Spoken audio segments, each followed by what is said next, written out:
People have also talked about him accentuating the female form as a commentary on 90s comic books, accentuating women, and he's kind of like trying to mock or parody that. But I don't really think he's doing that. I think he likes it, honestly, and he should, because he's a man and he makes comic books.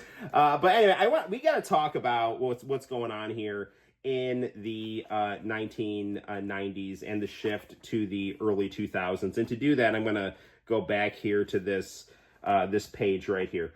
Okay.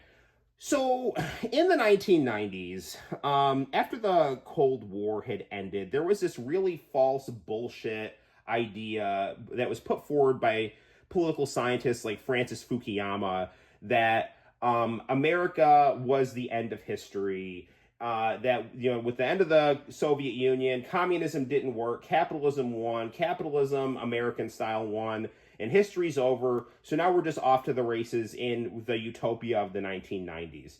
And people believed that. And Generation X, of which Frank Miller was a part of, became very dissatisfied. It's like, oh, this is utopia, but I'm still bored. There's still things that I don't like. So that led to a very kind of dissatisfied ennui culture. I have everything, but I'm still dissatisfied. And that led to postmodernism, which was just the deconstruction of the modern and replacing it with the human will.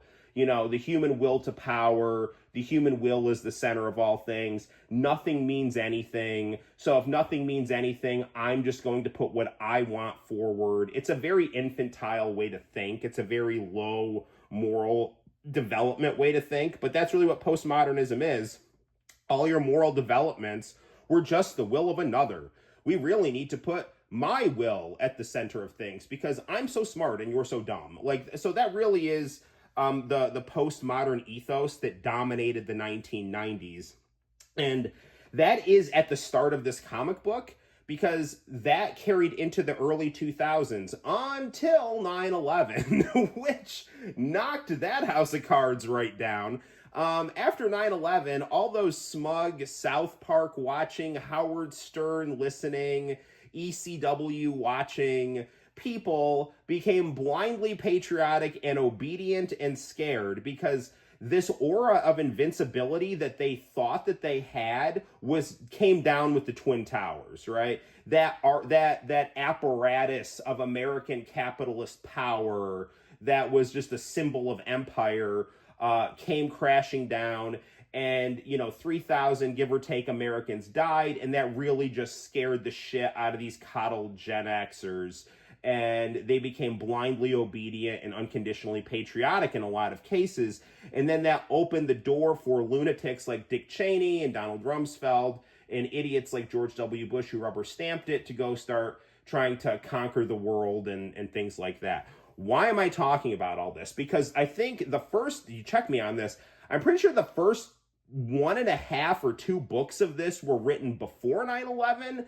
And then the second part the closing act was written after 9/11. And there really is a shift in tone of just kind of snarky mockery of the system of the early Bush administration to kind of like this chaotic crisis post 9/11 ethos of just broken buildings and hysterics.